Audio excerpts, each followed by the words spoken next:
مسلمانوں پہ ظلم ہوا، فلسطین میں آگ لگی اور پورے فلسطین کی گلیاں خون سے بھر گئیں، ایک دن کے اندر 70,000 مسلمان قتل ہوا۔ گھوڑوں سے سڑکوں پہ چلا نہیں جاتا تھا، گھوڑے پھسلتے تھے، اتنا خون تھا، اور کچی سڑکیں تھی، اتنا خون تھا، پہلے کچی زمین نے خون پیا، پھر خون اس سے باہر آیا، پھر بھی اتنا سخت 70,000 آدمی قتل ہوا۔ صلاح الدین ایوبی کون تھے؟ میرے غوث اعظم جیلانی کے مدرسے کے طالب علم تھے۔ جامعہ نظامیہ مدرسہ، یہ مدرسے ہیں جنہوں نے دین کے مجاہد پیدا کیے، مدارس ہیں جنہوں نے دین کے مجاہد پیدا کر کے پوری دنیا کے اندر پھیلائے ہیں۔ مدارس کے اندر دہشت گردی آئی، میں اختلاف نہیں کرتا، لیکن ابھی بھی مدرسے ہیں جن مدرسوں سے رسول اللہ کے دین کا سچا درس دیا جاتا ہے، امن، پیار اور محبت کی فضا کو عام کیا جاتا ہے وہ مدارس، اور انشاءاللہ قیامت کی صبح تک وہ مدرسے قائم رہیں گے۔ صلاح الدین ایوبی مدرسے کے طالب علم ہے، مدرسے کا، لیکن مدرسہ اس کا تھا جو ساتھ درویش بھی تھا، جو ساتھ اللہ رسول کے احکامات محبت کے ساتھ پھیلانے والے غوث اعظم جیلانی کا مدرسہ تھا، اس مدرسے کا پڑھنے والا طالب علم۔ دیکھیں نا، علم دین شہید کون تھا؟ نعتیں پڑھنے والا تھا نا، ختم دلانے والا تھا۔ عامر چیمہ شہید کون تھا؟ نعتیں پڑھنے والا تھا نا۔ یہ نعتیں وہ چیز ہوتی ہے جو دلوں کے اندر اثر پیدا کر دیتی ہے، جو نبی پاک کی محبت کو پروان چڑھاتی ہے، اور یہی چراغ جلے گا تو روشنی ہوگی۔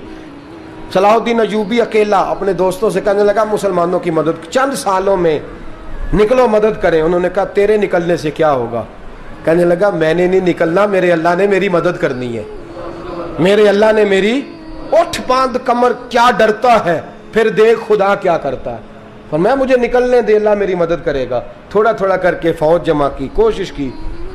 چند سالوں کے بعد اسی جگہ جہاں مسلمانوں کا خون بہا تھا، اللہ نے اسلام کا جھنڈا پھر سے بلند کر دیا۔ صلاح الدین ایوبی فاتح بن کے مسجد اقصیٰ کے دروازے پہ کھڑا ہے۔ چند سال گزرے، عیسائیوں کا اپنا وہ ظلم ابھی یاد ہے، اور عیسائی سارے لیڈر کہتے ہیں تیاری کر لو، اب ہمارے بچے کاٹے جائیں گے، عورتیں بیوہ ہوں گی، گردنیں کٹیں گی، اب دیکھنا جتنا خون ہم نے بہایا تھا مسلمان اس سے دگنا بہائیں گے۔ صلاح الدین ایوبی گھوڑے پہ کھڑے ہیں اور پوچھتے ہیں او عیسائیوں بتاؤ تمہارے ساتھ کیا کروں؟ گردنیں جھک گئیں، جواب کوئی بھی نہیں۔ کہا تم نے 70,000 مسلمان ایک دن میں مارا تھا، بولو تمہارے ساتھ کیا کروں؟ تم نے ایک دن میں مسلمان یوں کاٹے جیسے گاجر مولی کاٹی جاتی ہے، بولو کیا کروں؟ عیسائی کہنے لگے ہمیں اپنے ظلم یاد ہیں، تشدد یاد ہے، بربریت یاد ہے، تو بہتر جانتا ہے تو نے کیا کرنا ہے۔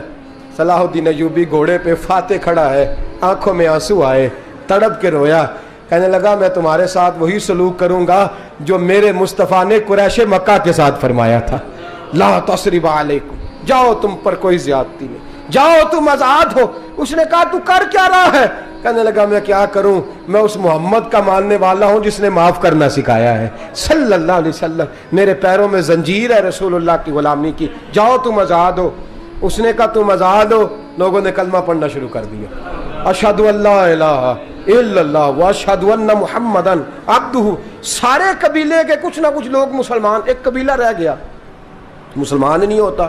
صلاح الدین ایوبی اپنے خیمے میں بیٹھے ہیں تو ایک بی بی آ گئی، اس قبیلے کا کوئی شخص مسلمان نہیں ہوتا۔ بی بی آئی، آ کے کہنے لگی میرے 4 بیٹے جنگ میں کھو گئے ہیں، چھوٹے چھوٹے بچے جنگ میں کھو گئے ہیں، مل نہیں رہے، فوجیوں کو حکم دے مجھے میرے بچے تلاش کر کے دیں۔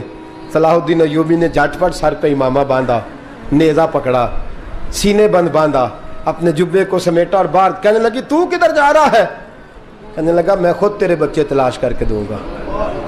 صلاح الدین چند سپاہی ساتھ ہیں، گلی گلی نکلے، گلی گلی، فجر کے نکلے، اثر ہو گئی، تھک گئے، 2 نمازیں صحرا میں پڑھی، جنگل کے اندر پہنچے تو ایک کونے میں 4 بچے ایک جگہ ڈرے اور سہمے ہوئے بیٹھے ملے۔